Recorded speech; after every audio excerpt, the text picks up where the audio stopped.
And hello to all of you who are joining us via live stream. And thank you to everybody who joined right in the Zoom meeting here. This is one of our Thursday Zoom meetups, and they're the public-facing part of the vidwheel Creator Network. What is the vidwheel Creator Network, or VCN? It's a group that brings together solopreneurs who aspire to take our businesses to the next level with self-produced video. We draw on the experience of the community and industry experts like we have with us today to guide you through the process of making video and making it work for your business. It gives you better reach, efficiency, and growth. If you find that intriguing, join us for one of our next events. We're continuing Make It Video Month here for the rest of September, which is a month where we're exploring video and the use of video in traditionally live business activities in order to improve your reach and impact.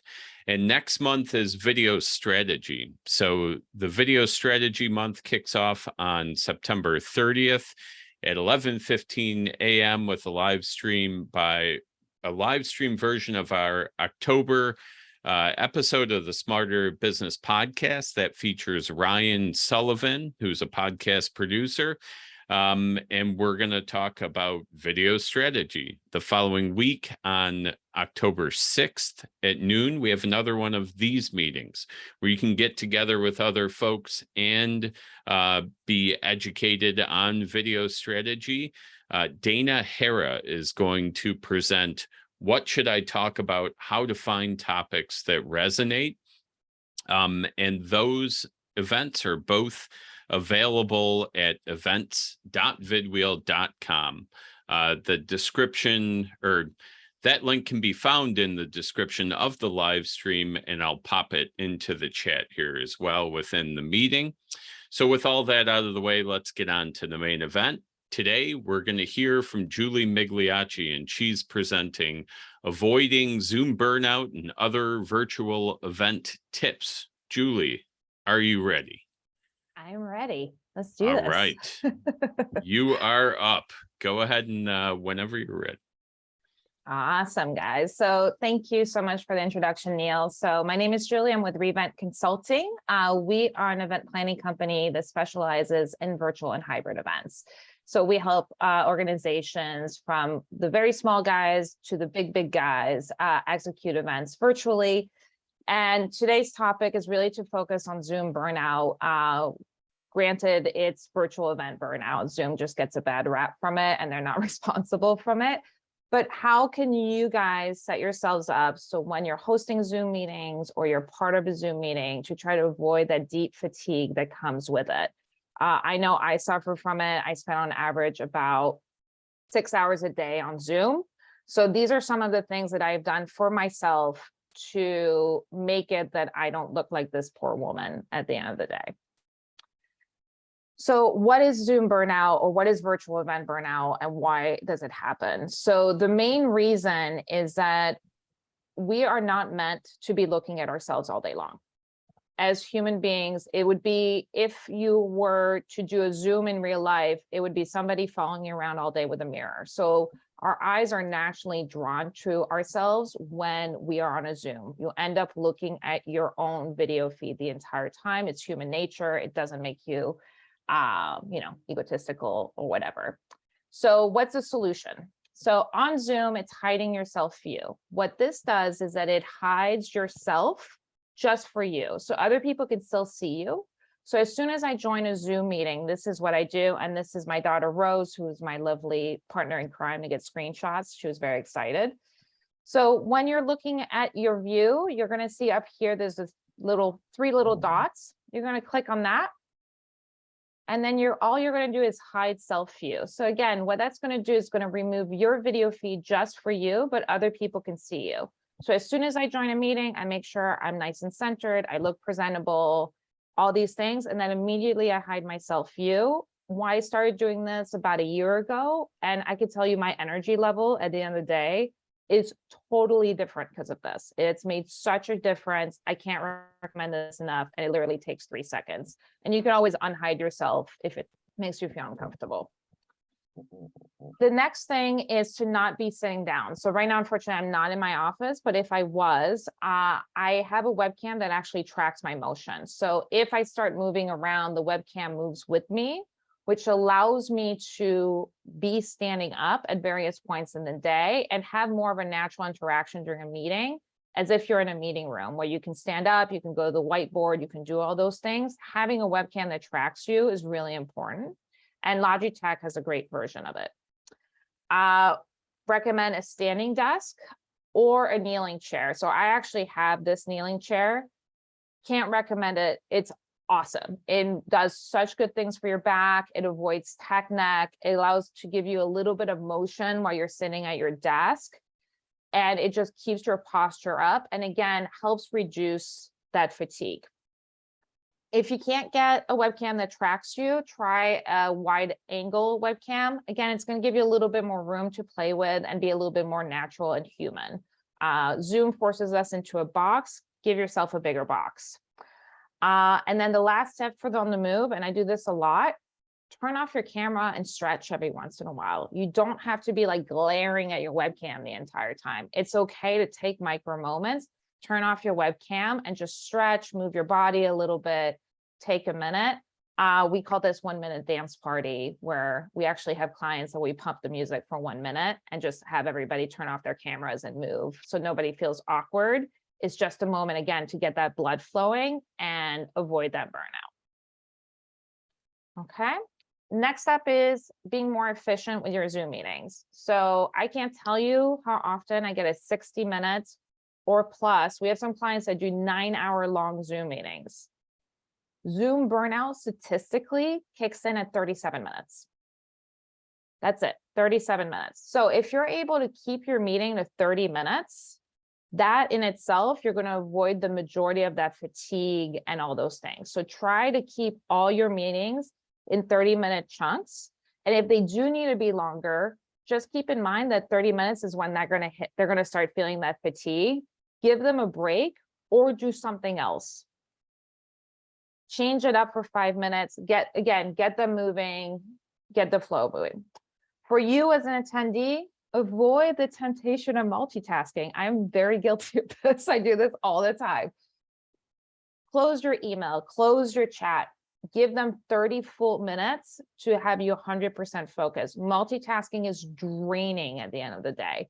There's a reason why we should only do it at certain moments, aka when you're a mom or a parent and you have 8 things going on. But when you're on a Zoom meeting, avoid that temptation. Always have an agenda as well. I think that also applies to in-person meetings. Let people know what they're stepping into, what's the flow, and get that scheduled ahead of time, include it in the calendar invite. And then my last trick is I do this for myself. Again, I spend 5 to 6 hours a day on some sort of Zoom-like product all day, every day. I actually have scheduled screen-free time for myself every day. I take an hour lunch break every day where I am not on my computer. I am not on my phone. I am not watching television. I read a book. I go outside. I take a walk. It's so, so important to avoid Zoom burnout. Okay. So the next part of this is everybody discovered Zoom 2.5 years ago, almost 3 years ago at this point. There are so many other options to Zoom, and Zoom is a great product. I do not want to poo-poo on it. We love it. We use it a lot. But people are using Zoom almost exclusively when there's so many other solutions out there that can change the 4 walls or the virtual 4 walls your event is in and really make a big impact. And oftentimes, Zoom is also not the right solution depending on what you're trying to do. So let's say you're doing a webinar or a meeting. These are some other options that are available on the market that just sort of lost the marketing bit of the pandemic. Zoom nailed it. These guys didn't do quite as well. Teams is one that is included in your Microsoft package. It's really, really secure. It has multiple options. So you could do meetings, you can do events, and you could do webinars. So they have 3 different types of option levels. Cisco Webex is sort of the dinosaur in the room. They've made recently a ton of improvements. 2 years ago, it was really starting to fail. I've recently been back on it, and I was very impressed by the benefits or the things they've added to it. Blue Jeans is one of my favorites because I think it's just really underrated, but they have meetings and webinars as well. And then On24, which is a staple that a lot of people haven't heard about, but it has been a staple in the streaming world for a very, very long time. They also have a webinar option that is really robust, works really well, and just has a slightly different interface, which is going to combat that Zoom burnout because it's different. So people are going to be more likely to click and be interested in the content that way. Now, if you're looking to totally step up your game, so you're doing a bigger, higher end event, you got some snazzy little speakers, things are looking good, try to step away from Zoom. You're not going to do your gala in the same conference room you've been in all day. Zoom is that conference room. You want to look at a higher end venue. One of our go-tos is webinar.net. So it does start at $1,500 per event, or they have yearly licenses that start at about $6,000. Big benefit of webinar.net, amazing analytics. You'll know everything your attendee does. The entire platform, and I mean the entire platform, is customizable, brandable. You can move. So here you're seeing these modular items. All of these can be moved in size based on what you want that attendee interface to be. It's just a really, really great player. And it also hosts your content for 12 months on demand. So you continue to get those analytics. Well, with Zoom or YouTube or something like that, you're not going to get those analytics. So if you want a lot of information or you need something super customizable, this one's your home. And for you video nerds out there, it takes an RTMP feed. So you could throw whatever you want at it. The next one is Restream. So this is great for doing remote recordings and live streaming. Anil right now is using Restream, taking Zoom into Restream to shoot it out to social media channels. It is wonderful. If you're using, it could take in an RTMP stream. So that's how you're connecting Zoom in, but you can also do it natively within Restream, where you could add layers, so lower thirds, switch in video, do transitions, have backgrounds. It can make it feel like a television style production really easily. And you can go up to, I think this one is 8 connections. So 8 destinations live. So you can go to your Facebook, LinkedIn, YouTube, your Twitter, a private server such as webinar.net, and really spread your content at a click of a button. It's so easy to do. And it ranges from free to $49 a month. So it's not a huge investment. And you can also get 1080p video. So big fan of this one. And I know before all this, we were talking about separate audio tracks. Restream records separate audio tracks for each one of your speakers, which is included. My next favorite is for all you lovely humans out there using Zoom to record your podcasts. Stop right now. Move to riverside.fm. It's amazing. It's really used as a podcast recording. The way that it works is it's actually recording locally on the speaker's computer, and then it uploads it to the cloud. So if your speaker has bandwidth issues or whatever, it's not going to impact it because it's actually recording a local file, and then it uploads it. Starts at about $29 a month. It does have the ability to live stream. However, we don't recommend using riverside.fm for live streaming. We would only recommend it for recording video and audio files, and everything is recorded as a separate track as well. So you get a combined track and you all get separate tracks, and our editors love it when we send them these videos. The last alternative that I'll talk about, so this one is sort of your VIP. So very different price point over at OpenReel. The way OpenReel works is, again, it's recording locally. So we normally use an iPhone 11 Pro or above, send it to the speakers. And that way you're actually recording 4K video. So, and it works through an app where you can have a producer on that's able to adjust the lighting and the settings of that person's connection. You're able to produce it a lot more heavily. It also has a teleprompter feature, and you could literally record from anywhere. We actually did a recording from a bodega once using OpenReel.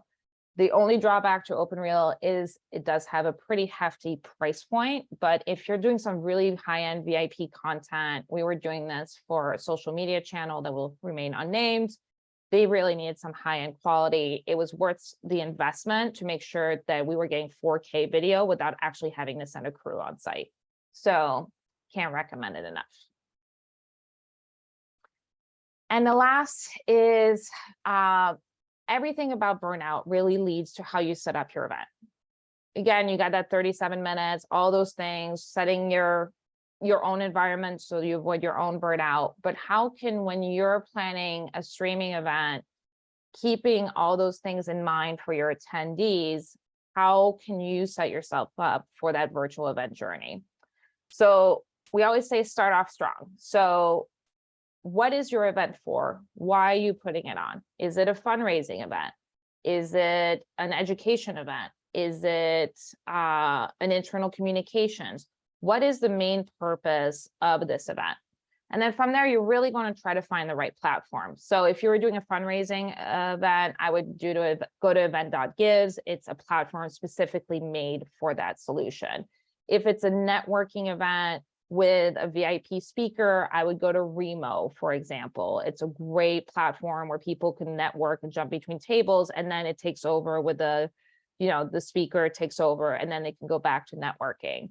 If it's a meeting where it's don't have a lot of money and you really want it to be as interactive as possible, Zoom's your spot. So really finding out what you're trying to do, and then always trying to find the right tech partner. So who's going to help you execute? We have a lot of clients that, they're not doing anything super complicated, but they're speaking at the event. So the last thing they should be doing is troubleshooting with Neil that hasn't figured out how to connect his audio to Zoom. Instead, they could really be focusing on their content and less troubleshooting with all the attendees. So find a tech partner, regardless of the scale of your event, to help you execute it. Next, you're going to create it. So drafting that agenda, again, 30 minutes. For a virtual event, 30 to 45 minutes is really where you want to be. And you want to keep it as concise as possible and take the attendees through a journey. Create unique moments. That's really important.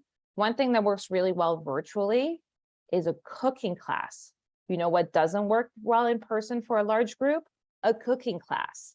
It's really boring to watch some guy on a stage and you can't really see what he's doing. However, virtually, cameras on top, and you can see everything the chef is doing. So think about taking advantage of the fact that you're virtual and create really unique moments that cannot be replicated in person. Start communicating with your attendees, communicate early and communicate clearly. Neil today did a great job, got the information out there early, followed up day of with a reminder of the actual link to get in. Those are the types of steps that you want to get in there. Next up is prep your speakers. So do a tech dry run with them, touch base with them ahead of time. Make sure you have that PowerPoints as a backup in the event that they have technical issues. Do all that legwork leading up to the event. So on event day, you're not totally scrambling as your speaker all of a sudden can't share their slide deck.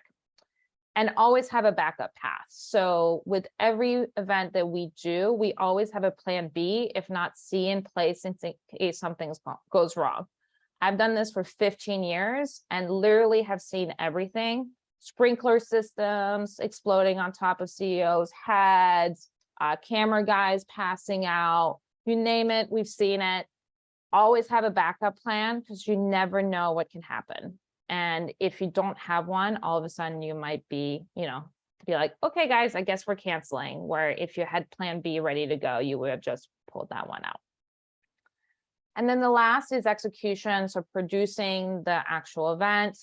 Always do a pre-conference. I'm always very surprised the number of people that skip this. Anywhere between 60 to 30 minutes prior to going live. So it's a full hybrid. You're going to want to do 60 minutes. If it's virtual, 30 minutes. But definitely always schedule that time with all your speakers and even for yourself to triple check your settings, get comfortable so that you're not doing all those things as attendees are coming in. Think about it as the time the caterer is setting up for an in-person event. They're not just strolling in as attendees are coming in. They've already set up. Your pre-conference is your setup time. For full virtual and even a hybrid where it's in-person and virtual, use a mix of live and pre-recorded content. A great video clip that's perfectly curated to tell the story really, really well. We use this trick a lot for virtual fundraisers where we call it the make them cry video. We'll have live speakers, live content, live entertainment. And right before we're going to ask for the money, we make them cry and we create a 1 to 2 minute, really impactful video that's totally curated, but it has that vision and that mission in it so that we know it's going to land. Always include a chat and Q&A. Use it, encourage attendees to use it, make it fun. Have a moderator that's in there that is not your speaker, that is egging people on, that is communicating. That is like, anybody have any questions? I have a question. Keeping that area super engaging so that it gives the attendees something to click on. So they're less likely to start multitasking. Again, we're going to try to keep them as engaged as possible.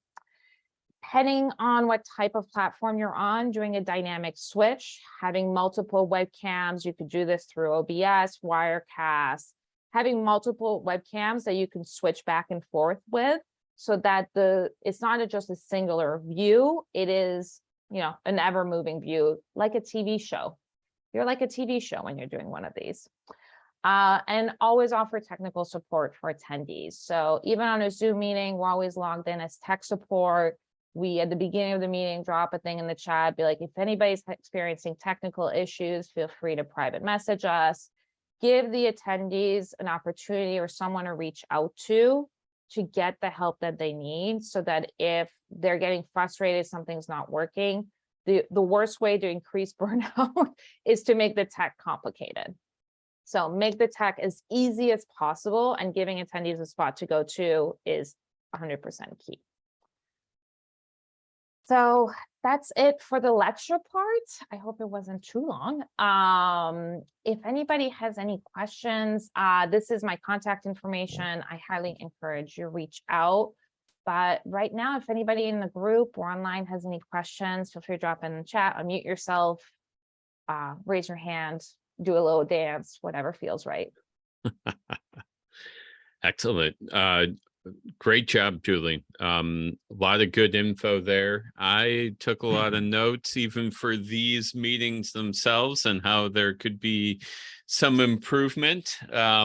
So yeah, does anybody have any questions for Julie that they want to ask? If not, I always take some notes as well. Karen's got one. Oh, sorry, Bernie, you're next.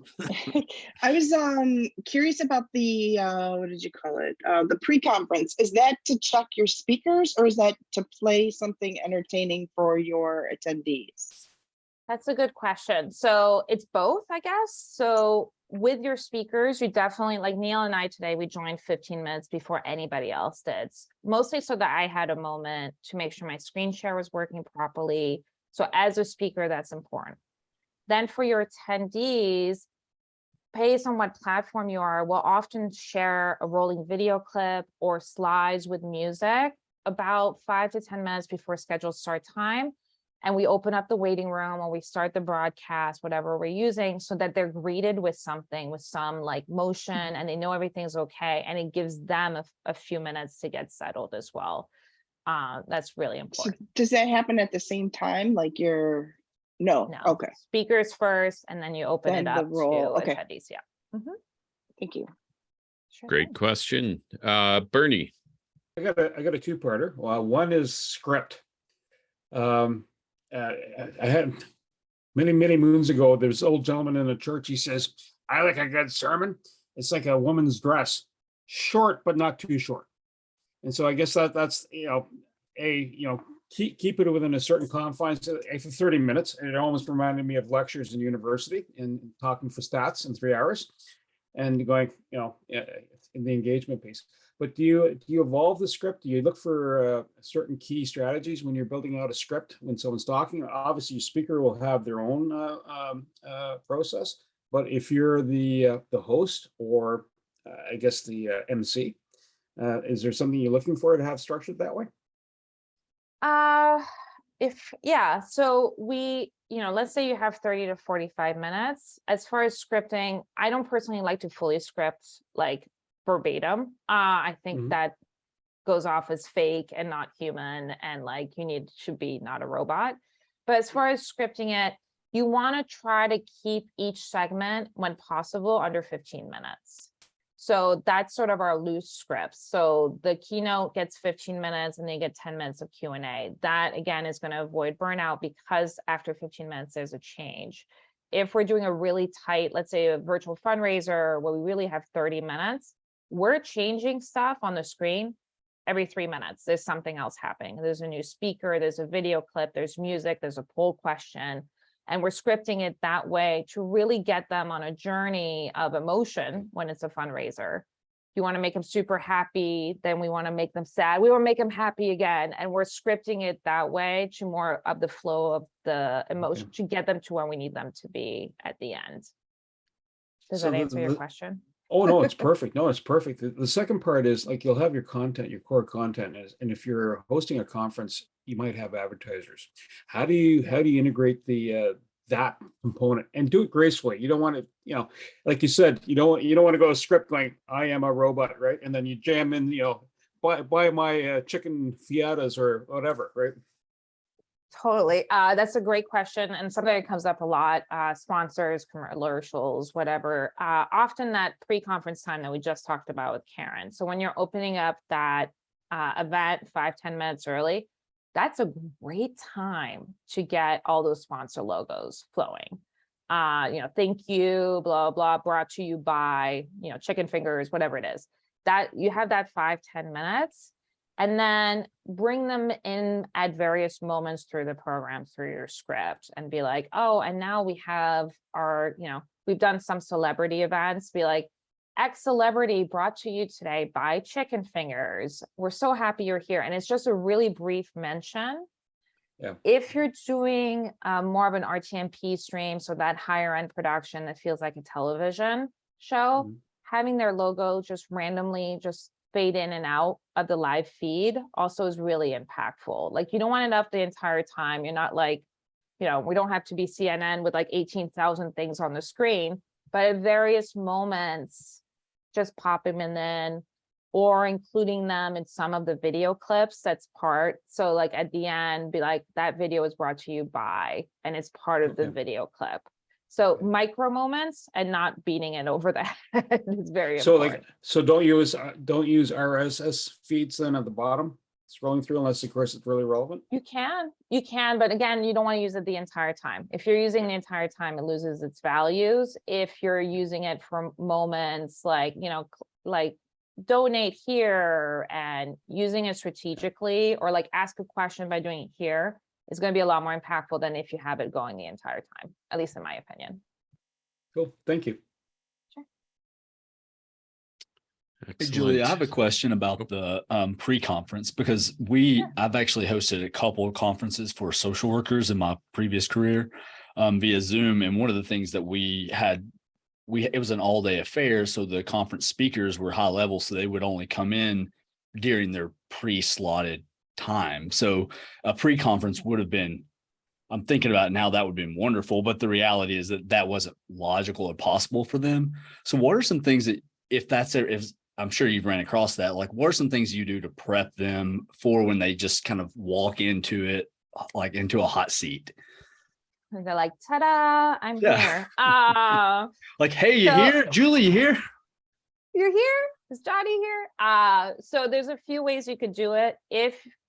If your client has a very, very small budget, so they can't afford any additional staff, we would recommend doing a dry run a couple of days before, where it's like office hours, speakers just drop in. You're like, hey, we're going to be on this Zoom for the next 2 hours. Drop in for 5-10 minutes. We're going to check you. And that's a way to eliminate some of the problems. You're not going to get everything. Problems happen day of, but it's a good way to mediate that a little bit. Okay. If you have a little bit more budget, we actually do a green room. So we'll have a separate, let's say we're using Restream or Zoom or whatever, we'll have a separate link that's not live. it's not happening, but that's the only link the speakers are given. And they're told to show up 30 minutes before their scheduled start time. They jump in, we quality check them, and we're like, hey, in the chat, I just gave you a new link. That's a live stage when you go in there. So that way we're able to fully control that they're nice, they're good to go. We give them a pep talk. We're like all high energy and super excited. And then we send them off to the live stage. And, that's really good. It backfires sometimes when speakers are really late, but I find the speakers that are really late are often the ones that we need a little TLC from, and then we're able to catch that. You can stay on break longer in the live, and we're able to catch their tech issues before we send them to live. So you avoid having awkward time. Those are beautiful suggestions. Thank you. Yeah. Very nice. Very nice. Yeah, the virtual green room can be a lifesaver. So that's one that, yeah, that's a good one. Does anyone else have questions for Julie? I'm checking on our live streams. I have another question where you brought Go up for the standing. So I have to move that way because I move so often, and it's I the only see way that. I come across naturally. But my fear is because I move so much that I then am a distraction to the other attendees. What is like the balance? Is there like whenever with the standing with people that are standing? So I think if it's different to present on webcam than it is in person. If you're in person, it's a good thing to be running around the stage. Like we encourage that, it gives it high energy. On webcam, you want a little bit of energy, but you don't want to be like, woo, especially if you have a virtual background and your hands keep disappearing, it's a whole mess. So if you tend to be really like fidgety, we recommend standing, but having a stool behind you that you could just sort of almost like lay on a little bit. Like you're not sitting, but you're not standing either. And that's going to sort of limit your body, but still give you range of motion. That would be my tip. Right, you're not moving too much. You're good right now. I wouldn't find you distracting. It's more for the super hyperactive speakers that need to be settled. Well, it's a lot of it because I'm keeping my hands busy downstairs, but yeah. Thank you. Sure thing. I'm a hand speaker. I move my hands a lot. That's my thing. I'll add to that too, that the standing, I moved to standing desk, I don't know, 6 months ago or something. And it helps keep you, I feel like, a little more engaged with the meeting as well. Like I'm less likely to start goofing around with something else, do the multitasking, which of course we all know is not a real thing. So single tasking in a different place when I'm standing, and it just keeps me more focused. That's my 2 cents on that. And then, like, because I know what you do, Ryan, and like, there's a focus on focus, right? It could be really useful there. Yeah. So, all right. Any other questions for Julie? I didn't see any on the live. So we do have Pete Semino, though, apparently watching us, who gave a little shout out. So Peter, good to have you on the outside. Come on back in sometime. So any last questions? If not, I get to get into mine, which I'm pretty excited about. No, just out of curiosity, with the type of events, do you have a focus that your company does, or is it I mean, as far as like you mentioned fundraising quite often, but and throughout your presentation, but are there specific events that you guys just like focus in? We have 2 big buckets. I mean, during the pandemic, we did every type of event just because we felt bad turning anybody away. But we do about 40% of our business is nonprofits. So there's a lot of, education and fundraising events associated with that. And then our next big bucket, which is about 50%, is internal communications and external comms for large companies. So CEO needs to speak to the entire global org. How do you make sure he or she looks good and sounds good and there's no tech issues that are getting in the way of their messaging? And that goes for both internally to the company and then externally to the big old wide world. It's awesome. So, yeah. Neil, I'll I don't know. let you go. No, if you got more, Ryan, you go for it. I see Julie all the time. We're in a networking group, so yeah. All right. Okay, Well, I'm thank you, doing it guys. then. Okay, I'm gonna ask you one question, then we'll do closing notes unless it brings something up with other folks. So this is a little more on the technical software end, but you mentioned Restream versus Riverside. I've not used Riverside, though I have, had a lot of conversations about it. Is there a benefit to using Riverside to record versus Restream? Do you get some of that like studio level, like you can remotely, tweak someone's camera and so on? For Riverside.fm, it's really meant as a podcast recording. So it's really pushing that audio quality. And you do Okay. have some control to edit a little bit. It's not a huge amount, but you do have a little bit more control in Riverside on the audio quality being received than on other platforms. I think if you really, really need that like 4K resolution, a lot of control over the video, like you could really rezoom them in, frame them and everything. You're going to look at OpenReel, which is a lot more expensive, obviously. Okay, excellent. Thank you for that. All right, last call for questions before I do a little shutdown here. Okay, here we go then. Thank you to all of you who have joined us via live stream. And thank you very much to everybody who came and joined us in the meeting here. Again, as I mentioned at the beginning of this live stream, don't miss next month's video strategy related events. Those can all be found at events.vidwheel.com. And have a good afternoon to all of you. Everybody in the meeting, you can stick around for a couple more minutes, but to everybody on live stream, I'll say goodbye.